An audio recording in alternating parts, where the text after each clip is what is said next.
Welcome to Superhero Speak, live from New York Comic Con. I'm your host, Dave. I'm the other guest host, Doc Don. And of course, with us is the world famous Tim Jones. Tim Jones, yes. I'm famous in the world. Thank you. Thank you very much. All right. So we are at the end, actually, of our New York Comic Con experience for the year because some of us are getting old and tired. But first and foremost, Tim, this is your first New York Comic Con. Yeah. How was the experience? The experience was incredible. I've never been to New York Comic Con, let alone New York, really. I've been here a couple times, but this is just insane. You can't possibly see it. Yeah. It's not big. And then there's one more day too where we're taking off. But I got to see a bunch of people I know and artists and some celebrities and stuff, and hang out with these two clowns and sleep in the top bunk and that type of stuff. So, yes.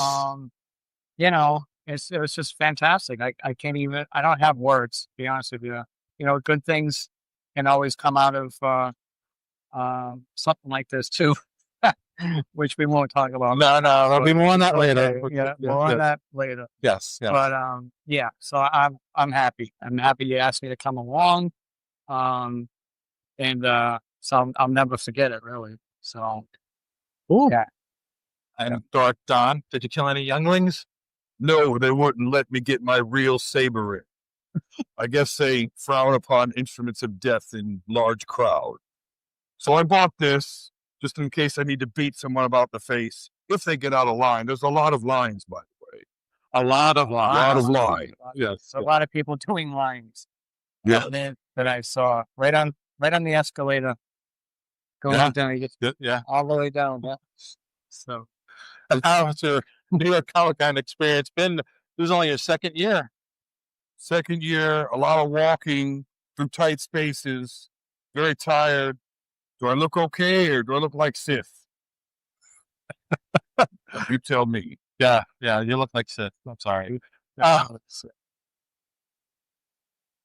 Yes, you can tell we're punch drunk. It's been a long 3 days. Let's see. There's a lot of great stuff though. Magic had some cards for us. Yes, they have a giveaway actually, and I was able to get extra copies. Little mind trick, the little Comic-Con attendant. Yes, you will give me another Magic card. Yes, so there was an exclusive card that was given out, the TMNT Magic card. Yeah, you got 2 of those for your Sith trickery. Yeah. Also at the Magic booth, they had some of the Marvel card decks they were giving out. You ended up with 3 of those decks through your Sith trickery. Yes. Yeah. We shouldn't admit that on air, but it's too late. Yep. Nothing you can do about it. I'll just mind trick them anyway. It's okay. You don't care that I've got multiple promos that I shouldn't have. There we go. We're fine.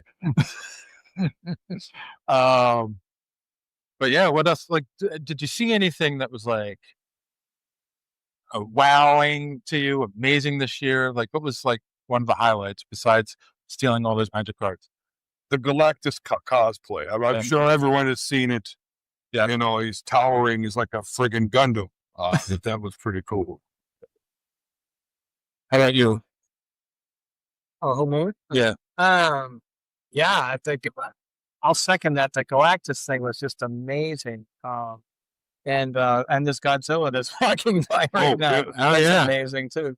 And gonna turn this. Wasn't that awesome? Look at it. He needs someone to hold his tail. Oh, that's the Queen of Wakanda. He needs some oilable way, like right now. Yeah. It's amazing. Sorry. Pretty cool. Should have used Force move object, but I forgot. We got to talk to a lot of our friends this year. We got made new friends. What else? We had a call up with Rich Stewart. Yes. Right? Yeah. Again. Had a long conversation. That will be its own episode coming out soon. And of course, the other thing is, I know a lot of people who are watching this this pre-recorded episode. You're expecting us to talk about the Peacemaker finale. That will be Wednesday. Wednesday will all be Peacemaker. We'll get to that. Let's talk about some of these interviews. Yesterday, I talked with Joe Simko and Ira Friedman about Craniacs, a new book coming out from Titan Comics. They have collector's cards plus the comic. Oh, cool thing.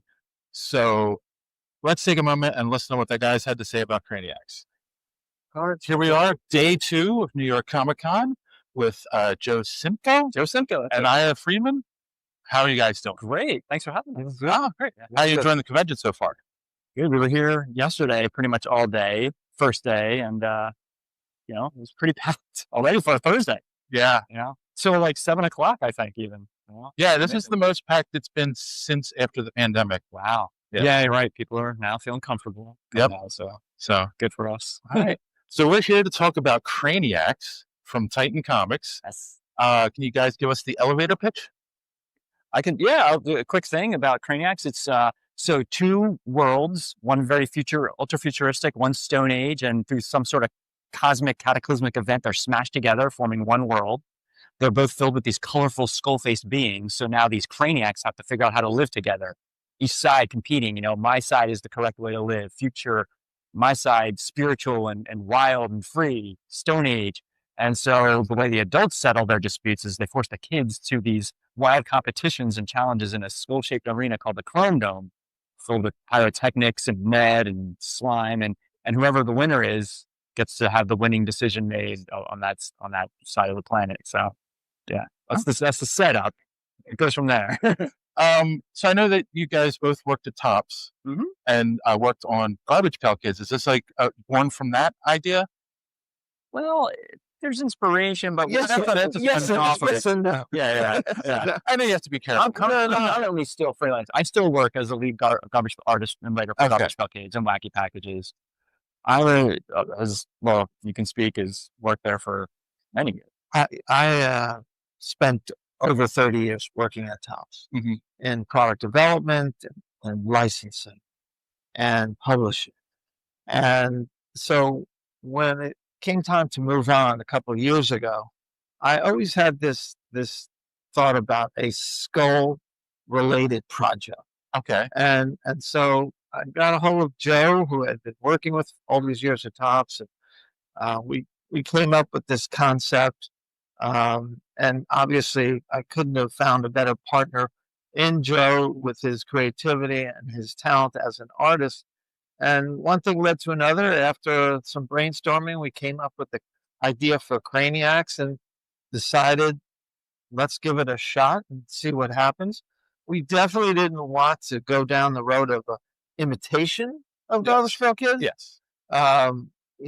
There's a lot in Craniacs that you don't see with GPK.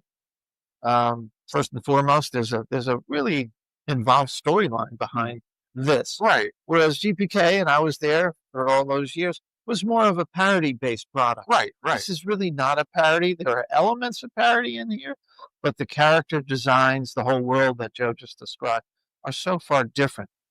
Yet, at the same time, of course, Joe is one of the lead artists on Garbage Pail Kids, so his art style is reminiscent in Craniacs of the Garbage Pail Kids because that's his style of work. Right. But the idea here is something to be very different than Garbage Pail Kids.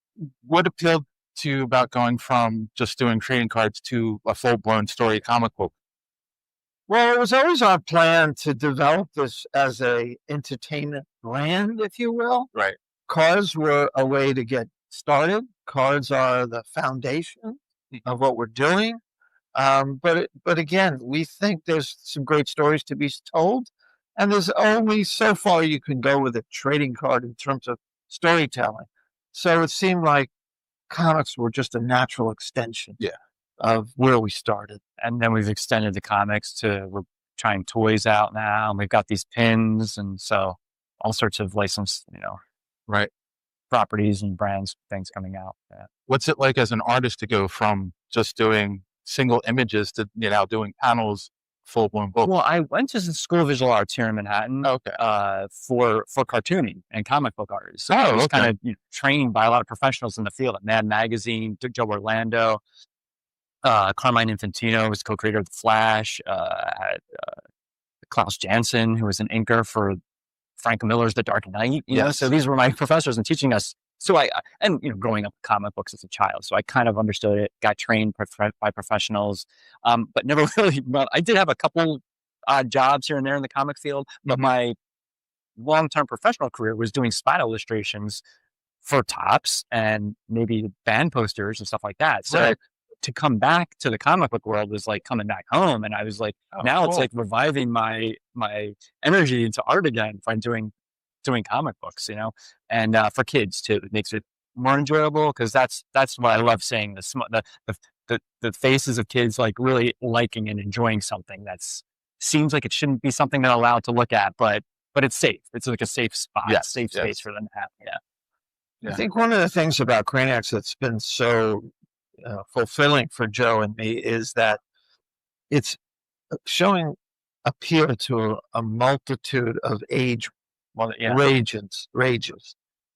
And so by that, I mean, we started this thing really with cards for collectors because that's kind of our background. But now we see that kids are loving the cards.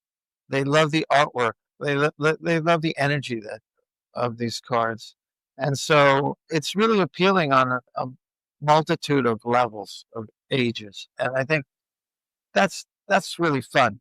We're hoping the comic, has that same kind of multi-level appeal. Yes, it's Titan. Titan's not known for kids' books per se. No. Conan is necessarily for kids. Somebody has to be the first. Right. But we do see this as really kind of all family. And that means there's enough there for collectors and, older comics readers to enjoy. There's some great writing in there, but there's also great art in there that kids can appreciate. Yeah. So, do you guys have a plan? Is it going to be a mini series or is it going to be an ongoing? Like, do you have how far out have you thought about this? As well as it does, we'll keep going and making it. For the comic book, I mean, right now it's set for 4 issues with a trade paperback to come out in the summer of the 4 issues. And we'll continue going if it's all good with Titan. Things seem to be doing well for the comic for sure. I mean, there's enough of a story and lore that Ira and I have developed that go beyond these first 4 issues, so. So really, I feel like we're sitting on a keg of dynamite right now. And, will it blow up in a good way or will it just kind of fizzle out? We don't quite know at this point. We do know that next Wednesday, October 15th, this comic book will be out there for the public to hopefully enjoy. And so we're anxious to get reaction. Joe just saw the comic for the first time, printed yesterday. Wow. After months and months of the work that went behind it. It's a different thing, like drawing it, looking at it, and then getting the digital layout from the publisher and reading it all colored and done than actually holding it. So it's very cool. Yeah. But it's like, we got this baby here and we're ready to pass it off to the world, and it'll be exciting to see what happens. So you guys have both worked in the creative field for a long time, collaborating on this book. What is something that you've learned in your journey, especially getting to this point, making the book that like maybe you would pass on to the next generation, like a lesson of, here's what to avoid or here's what to do. Well, for me, it was just about trying to listen to other creatives involved with Ira, ideas and choices, and even the writer we had, things that where I would think like, this is my vision, but wait, maybe you can look at it this way. So to me, that's one thing I've been trying to at least be self-aware of and learn through the process. I think, for others out there, it's if you come up with something, you grab hold of it and go with it. It's just, this whole thing is Joe and me. We've got support. This is others. This is true. Yeah. But, I spent over 30 years of my career in the corporate world, with dealing with all kinds of bureaucracy and politics and all that. Yeah. And now we're on our own here. Yeah. It's just the two of us. You just got to do it. Start doing it yourself and get it out there. At least, waiting for somebody higher up to say you can do it is, might not go the way you want. Yeah. Yeah. You know, Just you do can, it. Don't you, wait for permission, right? you can come up with the greatest ideas of all time, but if you don't do anything about it, they'll go nowhere. Right. So we came up with this idea. We decided, let's go, let's do it. And we're on our way. We'll see where it takes us. What's your, you said it's an all ages book, but who do you think it's going to appeal to the most? Kids, adults, nostalgia? What's the, I just have to wait and see personally. I mean, Yeah. I think kids, I have a 9-year-old and it's hard for him to have any interest in what I do. He doesn't care about Garbage Pail Kids. He's into Minecraft and Roblox games but into battle games. So it's funny because I realize that our thing is about competition. Yeah. So kids are into competition, Pokemon style, and so I've noticed that, again, we've given this to kids, to Craniacs, and like they're attracted to something like this, that a part of it that maybe an adult audience wouldn't see, the competition part, the kids like, versus the visual of skulls. And so I guess I'm just open to seeing where it would go myself, which lane would really drive it up. Right now it is for everyone. But the cards, when we started, were for collectors. Yeah. And we have a lot of the attributes of cards that collectors look for. We have sketch cards. I don't know if you have any sketch cards handy. I don't. David, we may have to open a pack, see if we can find a sketch card. But we have 50 different artists sketching cards that are randomly being put in packs. We have sequentially numbered cards. We have prismatic and all kinds of sparkly cards that collectors go for. So we know collectors jumped in early with this thing. But we also think at the end of the day, kids are going to really enjoy it, embrace it, maybe far beyond what adults might think. One other point to make is that it's been optioned for an animated TV series by a major animation studio called Titmouse. Are you familiar with them at all? I've heard the name before. People might not be as familiar with the name as they are with the work that they do, mostly for the big studios. Mm-hmm. So, Joe, Spider-Man Across the Universe. They've done parts for Ninja Turtles, Lower Decks, Star Trek Lower Decks. That's why I've heard. They're a service studio that people come to them. So this is their first time actually embracing an original IP that they're producing with us. From the ground. They believe in it so much and made an incredible 40-second sizzle, very fluid, classic 80s style 80s, 90s style animation. Yeah. And we're pitching it around to broadcasters and networks and streamers. So you see the art, it's colorful, it's vibrant, it's sophisticated as well, right? Yes. This is, as an adult fan, you can appreciate this piece of art. Well, that's like Star Wars. That's a Star Wars artist that we got to do. Brian Root. Brian Root is his name. Yes. Yes. And we combining that, it's not something that our one of our writers for our showrunner for the show coined. It's not the Jetsons versus. It's not the Jetsons meets the Flintstones. It's the Jetsons versus the Flintstones. Future versus Stone Age. And both sides are utopian. Neither is good or bad. It's like, a lot of the 80s cartoons of He-Man and Transformers, G.I. Joe. It's a group of bad guys, group of good guys. This is two groups, but neither is good or bad. They're just, each their own way, how they want to live. But yet they somehow decide you're not right, you're not correct. And so it's the kids that come together and they're the ones who know what's up. And the reason why they do these challenges that the adults are forcing them to do, it's because the kids are the ones who are into the competitions and the crazy contests. So we'll see. So as you asked before, we're doing a 4-issue miniseries followed by a graphic novel collection. We sure hope that the audience out there enjoys what we're doing so we can keep doing more. Mm-hmm. As I said, issue 1 goes on sale October 15th, next Wednesday, everywhere. We couldn't be more pleased to have Titan Publishing as our publisher. They've done a great job of putting the book out there, marketing, promoting, getting folks like yourself, David, involved in supporting our efforts. And we hope people enjoy it. We've got a website out there, craniacsworld.com. people want to go check it out, Yeah. they'll see lots more about Craniacs. All right. There is a question that we have been asking everyone this weekend. A total aside, Jim Lee came out on Wednesday and made an announcement that DC Comics will not use AI.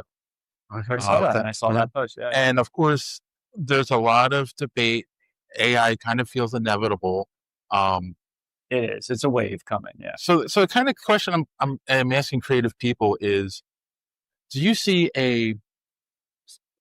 I'll say ethical way to use AI in comic creation or art creation without fully relying on it? I think it needs to be regulated. I don't know if there's an ethical way. AI is much broader than the art world. Yes. So, Yes.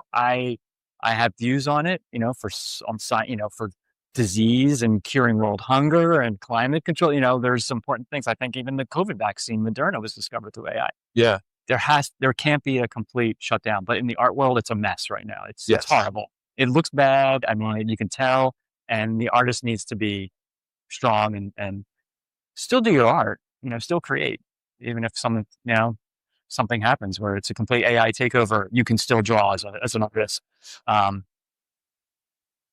Yeah, it's a very broad question to answer. So I agree.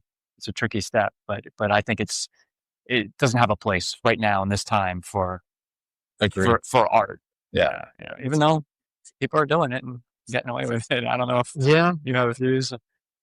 It's I think there's room for AI, but I would like to think that the human touch is something irreplaceable and will never go away. You can tell. Yeah, you can tell. It's the difference from looking at a painting in a gallery. You're one step closer to that artist versus that painting is in a book. It's still beautiful, but now I'm removed. Right. Now it's printed. And I often, that's the comic books, like black and white. Then it's colored in the computer, so it's like, I'm removed several spaces. So AI, I think, removes you even further. That's the connection is lost between the viewer and the artist. And you want people want connection. So Yes. the further away, and until the whole world is AI, then we're All right. Well, I don't want to keep you guys too long. So the question that we normally end on is, how do you measure success? It's a good question. Yeah. I think I've been asked this before, and I'm always never coming up. Well, family, of course. Peace, happiness, being at a place where whatever it is you choose to do in that moment, no matter how small, even if it's like, I feel like watching a dumb TV show and I'm happy and content, I feel is if you have the freedom to do that, is success. So it's through art. I find freedom and success already. I've had success since, I've been out of college, since before college, because I can actually create with my hands in art. I think the measure of success for us with Craniacs is pushing it out there for the world to embrace and enjoy. And it's not all about the money. Sure, money is nice if it happens, but I think there's a lot of satisfaction, personal satisfaction, coming up with an original idea, pushing it out to the world, and having people really latch onto it and enjoy it. That to me that's the ultimate success. I think I smiled when I just go to, like, some of our partners are doing a scavenger hunt with our puzzle cards. I can get 4 different booths. You get one card and it creates a puzzle. And if I go up to a booth and I'm like, hey, how is it going? And they say, oh, people have been asking for the cards. I'm like, wow, it's success. I'm smiled, because like people are asking for it that we don't know, So yeah, I think that's a good sign. Cool. So I will say in closing, make sure you go check out craniacsworld.com, order your books and your cards, and thank you, gentlemen, very much for Thank you, David. Thank you. Appreciate it. Yeah.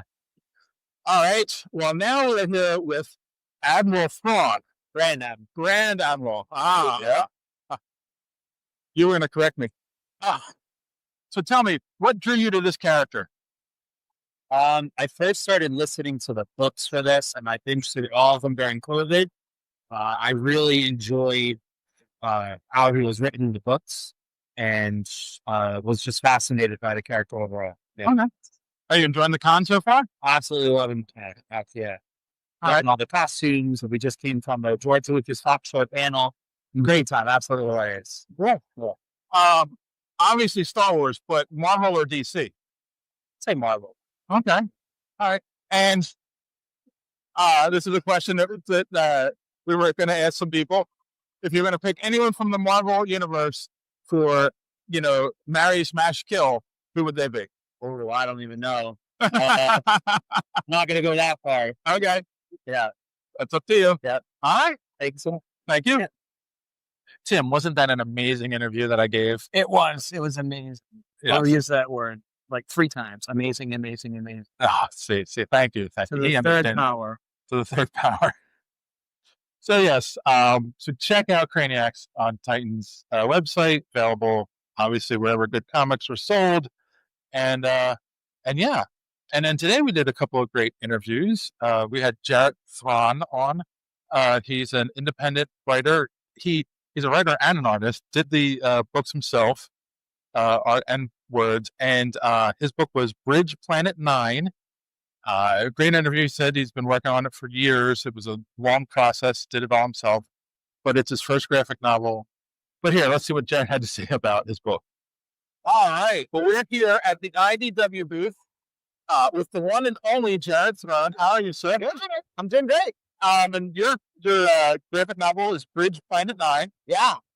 So what's the elevator pitch for that? The elevator pitch is the super short pitch is Sci-Fi Heist, Spaceman. So that's the short version. It's about 4 thieves going to an abandoned planet to rob a self-piloted freighter ship coming through. So the idea is that nobody else should be involved at all besides them. There are people around for loads of miles. All right, it doesn't go super great, and that's the book. Yeah. What was the inspiration for the book?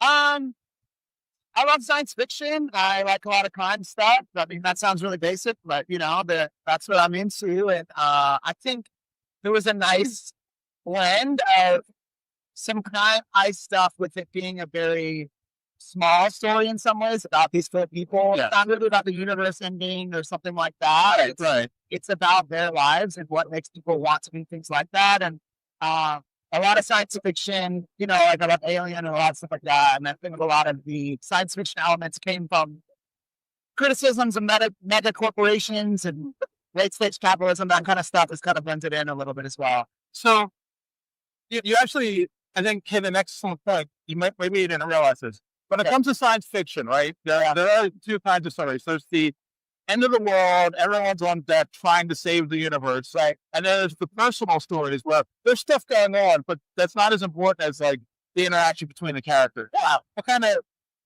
kind of story do you prefer? I definitely prefer the smaller ones. Yeah. I think there's something, the world ending is cool. I just feel like it's done a lot. And in my opinion, the stories that people like the most are the ones where you connect with the characters Right. on an emotional level. And so creating a book where the stakes are more individual, right? Like the stakes are high, but just for those certain characters in the book, Right. I think it kind of gives you more leverage to tell more emotional stories or stories that people can connect with and people can enjoy the characters themselves.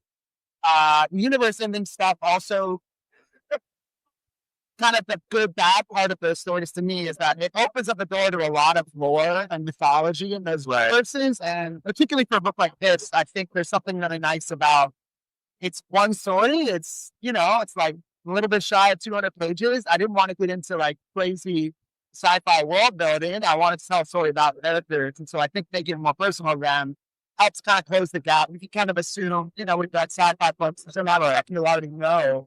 Or can assume it's true because you've lived in that world in other books, And you did the art and the script. So Yeah. I mean, obviously, like every time it's very rare to meet someone who does both, right? Yeah. How long did it take you to do start to finish? It's so cool.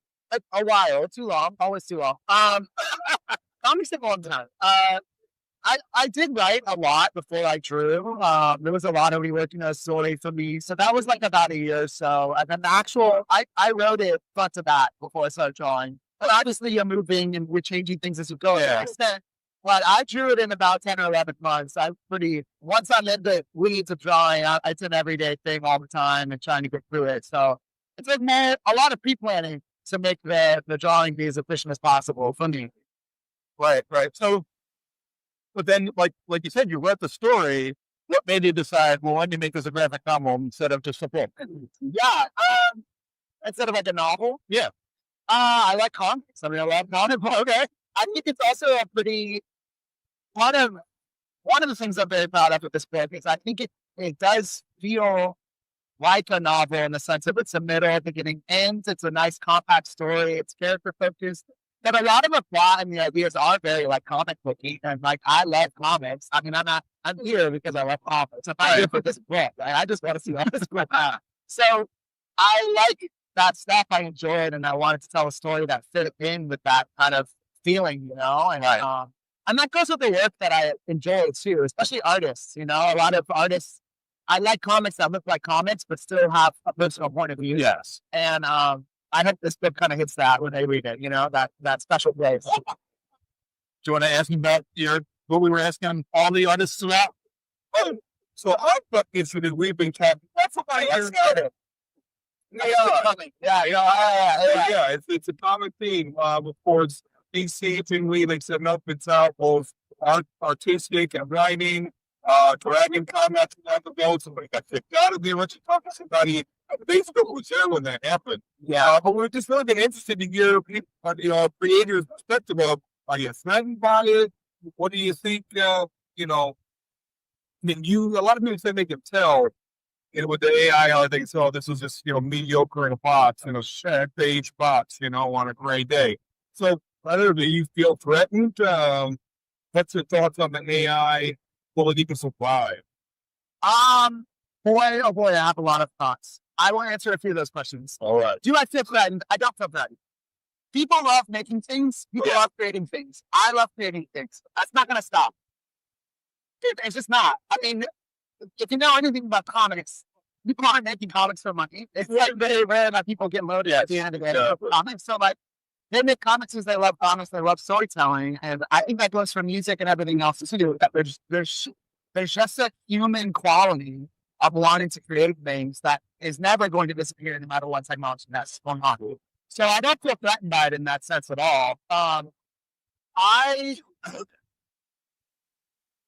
also think it is problematic in terms of my understanding of the technology.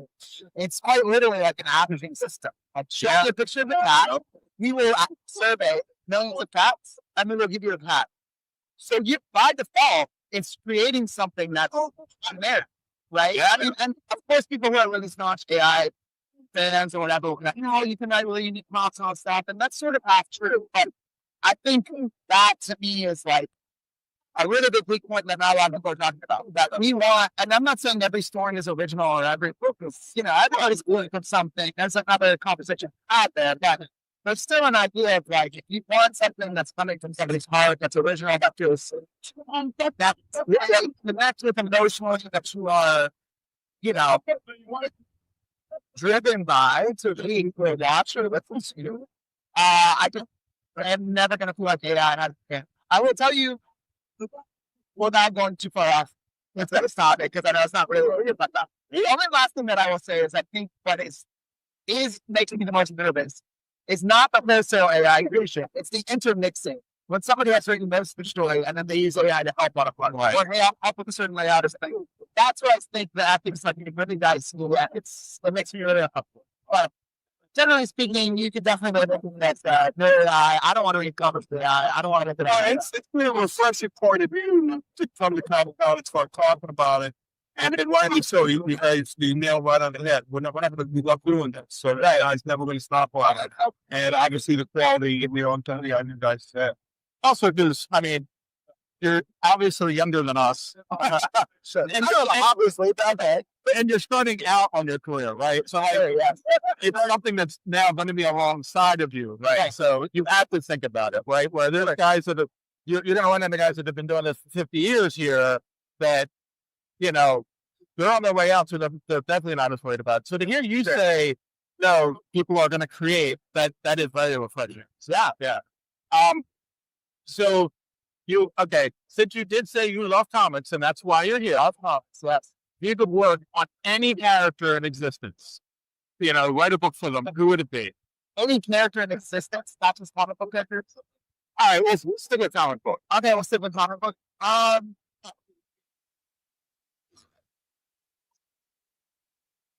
Okay, I'm going to give you a really bad answer, but I don't care. I love Spider-Man. I love Spider-Man. I've read every issue of Amazing Spider-Man. I have Spider-Man tattoos. I am just a diehard, ride or die. I buy all the good runs. I buy all the bad runs. So I would love to work on Spider-Man. But there are some like villains. So I'm like more of a Marvel nerd. So I would love to like work on a Carnage book or something like that. But there's also some other stuff that I'll never be able to touch. I love Paper Girls. I love Seven to Eternity. Like a lot of those worlds, like, those are those people's properties. But if I could write anything ever, if I get once that maybe want to write a fill-in Paper Girl story for whatever reason, I will lose my mind. So yeah, but I do think Spider-Man's a top answer, even though that's probably 99% of the people's answers. I don't really care. I love Spider-Man. So awesome. And throwing Paper Girl on there, you proved you love comics. Yeah. So definitely. I just got out of the Bunny Game on panel. Not to the cool. So, yeah. All right. All right. So we don't want to keep you all day because you said you had a convention to run around. The question we normally end on is, how do you measure success? With comics? Just in general. Money. That's it. Buddy, it's been a long industry. Yeah. I think success. I think there's kind of two ways I measure it. One is an internal way. If I, a lot of people give the advice of like, you should make a book that you would buy and that you would be excited to pick up. And I am very proud of this book because it is 110% something I would buy from somebody else. It'd be thrilled to read. And that feels very successful to me. But then there is some external. When people come up to me and say they read something I've written and it connected with them, they enjoyed it, they want to buy more of my stuff. Somebody being excited about the art itself, that feels successful, that feels like what I want out of my art, for people to connect with it and people to read it, not just buy it and have it sit on the shelf. So, cool. And most important question, where can people find you online? I'm most active on Instagram. So it's just Jared _Throne. I have a pretty Googleable name. You can search it, it'll pop right up. But that's where I post the most currently. All right. Well, and available on all fine comic book shops. Right. Grab a copy. We'll come and have me here. All right. Well, thank you very much. Oh, thank you. All right. That was another great interview. And finally, we got to wrap up with this one because you all know that we love X-Men 97 on this podcast, right? Yes. Masterpiece. So, of course, we got to talk to AJ LoCascio. That's how he said you pronounce his name, like Casio, the watch, but with Y on the front, who wrote a children's book called SPOOPS, The Little Spirits of Halloween. But he's also the voice of Gambit in X-Men 97. Remy LeBeau, and we talked about that a little bit. We talked about his future, but I'm not going to give too much away. Take it away, Don, Dave, and AJ from earlier today. So here we are again at the IDW booth with the one and only AJ LoCascio. Smart to know. So let's get it out of the way right away. You're a voice actor. Everyone that watches our podcast is going to know you for one role only, probably. And that, of course, is Gambit from X-Men 97. That's right. So first off, let me just say thank you for such an incredible season. I know you're just a voice actor. Just one guy. Yeah. Just a cog in the wheel. Yeah. That was an amazing, but you had the best role.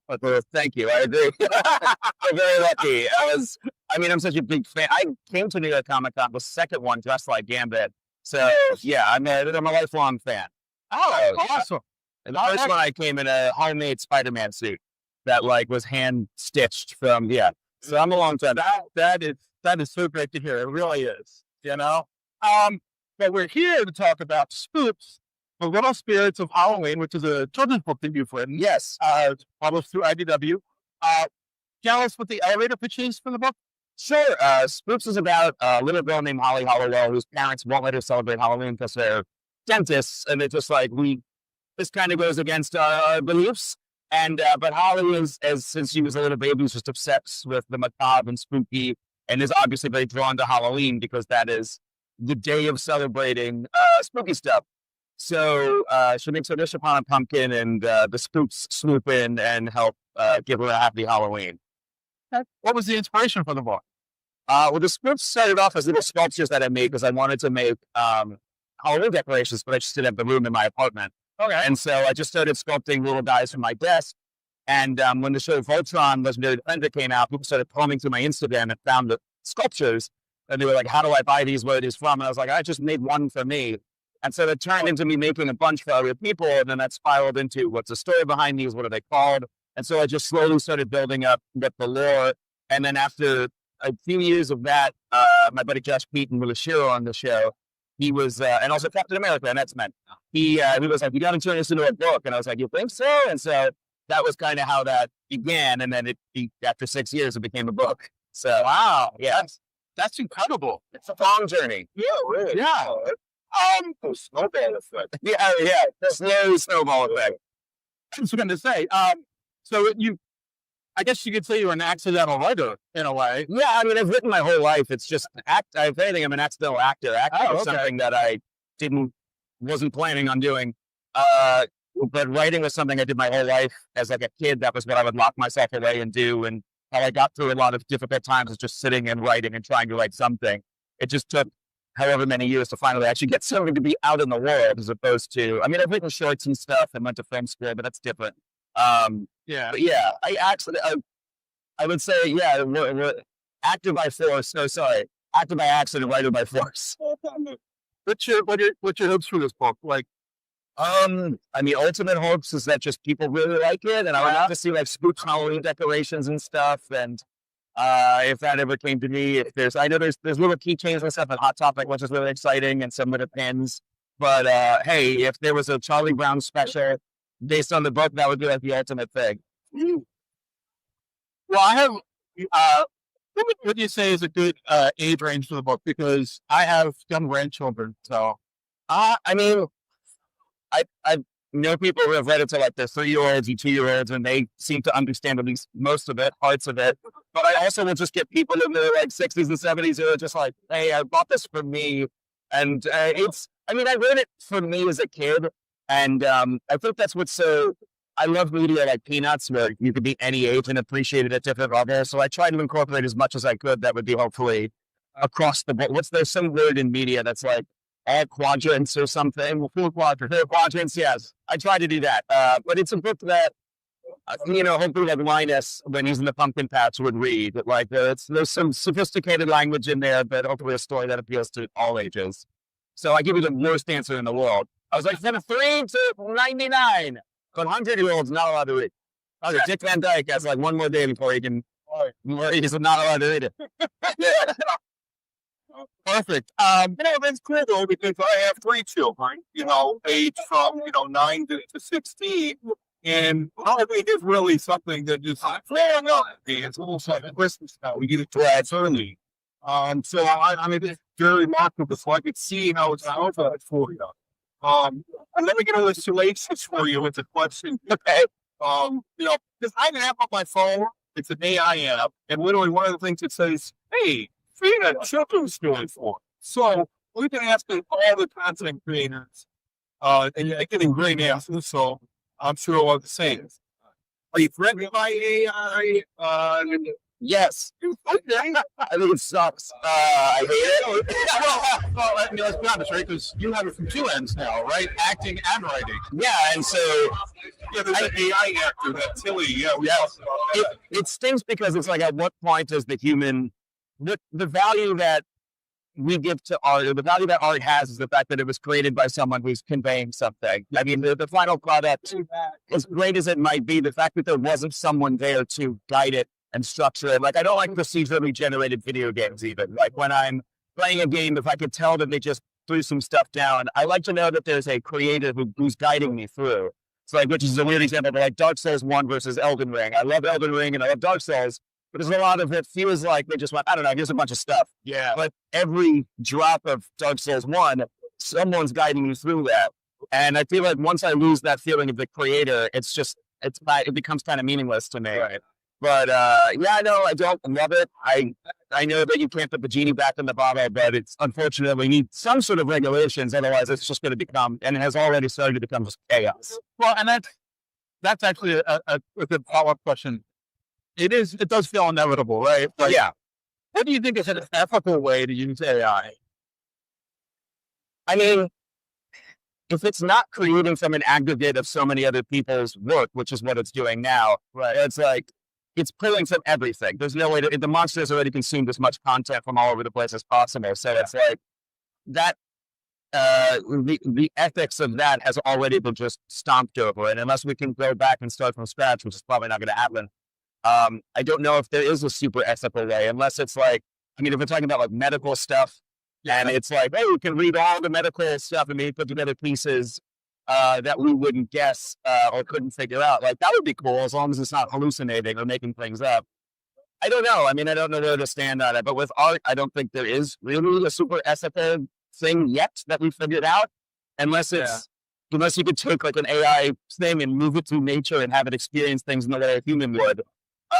I think it's really, really hard to do that. I think, unfortunately, what's going to happen is someone is going to create something that would go, wow, like you're going to make let's say like a K-pop demon hunter in AI. Like someone's going to do something that's going to affect people in that way. And we're going to go, maybe AI isn't so bad.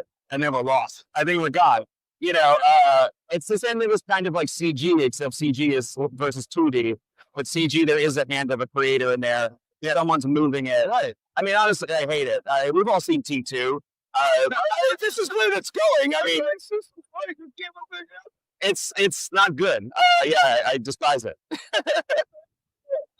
So what, besides SPOOPS, you have anything else out that people should look for? What's next for you? I've got some projects that I can't talk about. What's next is, I mean, I'm still tinkering with SPOOPS. I want to do more stories and things. And right now, sort of working on, I mean, I've been doing some stuff with Hot Topic, like I said, with those keychains and ends and things that are out there. And I don't know, just sort of playing in the SPOOPS world would be fun. I would love to work on other projects. It just depends on how much time I have. Yeah. On this earth is what I made it sound like, but hopefully that's enough. I'm going to ask you a question you can't answer. Okay. Are you in season 2? You can ask that. Are you in season 2? Are you, is Gambit coming to Rivals? And what did you think of Channing Tatum? Are the 3 questions I get asked the most. I don't know. And he was funny. Okay. Yeah. So can I ask, can we get the line just once? The name is Gambit, mon ami. Remember it. All right. So the question that we normally wrap up on is, how do you measure success? The amount of chihuahuas I have is if you see me on Instagram and I've got 50 chihuahuas, well, I'm very successful. No, measuring success is, I mean, so the boring answer is being able to take care of your basic needs and everyone that you love, that you need to take care of. Like, if you can do that and not be like, crap, what am I going to eat next month? Where are we going to live? Like, that at its base level, if you've got that handled, that's very successful. Yeah. Especially when you're in the arts. But to me, the thing is creating something that affects others in a positive way and makes their world more positive. Like, that is truly the most successful thing you can be. Like, that's why a lot of people are like, why don't you do on-camera acting? And I'm like, I haven't seen too many. For me, animation and games is affecting people in the way that it used to affect us in the 80s when we watch movies or the 90s. Film isn't doing that in quite the same way anymore, or TV. So I didn't see an avenue for success in that same way. Whereas animation, I'm noticing, has a bigger impact on people. I mean, again, K-pop Demon Hunter, XMen. Okay, but I will ask you this then. Go ahead. If Disney Marvel came to you and said, for Doomsday or Secret Wars, would you come in and be an alternate Gambit from another universe? Oh, I would love to. Okay. But I know that that's also something that would, if that specific character, that specific instance would have a really positive, awesome effect on people. Yes. As opposed to just not knocking anyone who's a jobber on a show where you're just like doing a procedural. Yeah. It's just like, it doesn't bring as much to me. Making like a kid's book or working on my own stuff, ultimately in my mind creates more joy than just grinding out there trying to be in commercials and making money, and like just doesn't, I don't know, doesn't sit with me. And then, of course, where's the best place people can find you online? Just at my Instagram, AJ _LoCascio, LoCascio, or just the _SPOOPS. I didn't choose the underscore; it chose me. I think people already have those names, like, I got the underscore in there. I think also I had created those accounts, lost the info, and then I screwed myself over. So, yeah. All right. Well, thank you very much. Thank you so much, guys. It's great. Thank you. Sorry for my hatred towards AI. I just really, I don't like it. All right. We're here at New York Comic Con, the one and only Cyclops. So, first question we're going to ask everyone is, are you enjoying the con this year? Oh, it's beautiful. I've enjoyed it all 3 days. Cool. So, you're dressed as Cyclops, obviously, of the X-Men. What drew you to this character? I think he's kind of underappreciated by a lot of X-Men fans, because like Wolverine, especially in like because of the movies, kind of got like central stage so much. Yeah, I just think that he's a great actor. I think he's got a great balance of like Xavier's optimism with like the realism of like Magneto. I think it's just an overall solid leader. Cool. Everything I've said on the show. Everything I've said on the show. So, my man. All right. The answer to this might be obvious. Marvel or DC? Oh, I'm equal opportunity. I love both. I'm doing 2 days of Marvel and 2 days of DC. Since you're dressed as Cyclops, Sure. from the Marvel universe, who you marry, you smash, and you're killed.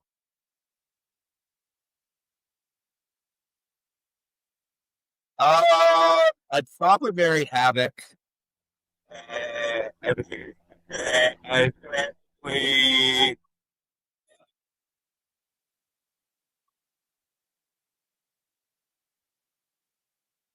It's fun of it. I think some of Havoc's that sounds like it would be an interesting thing. At least once. Maybe Emma. Actually, I'll go with Emma. Okay. And then kill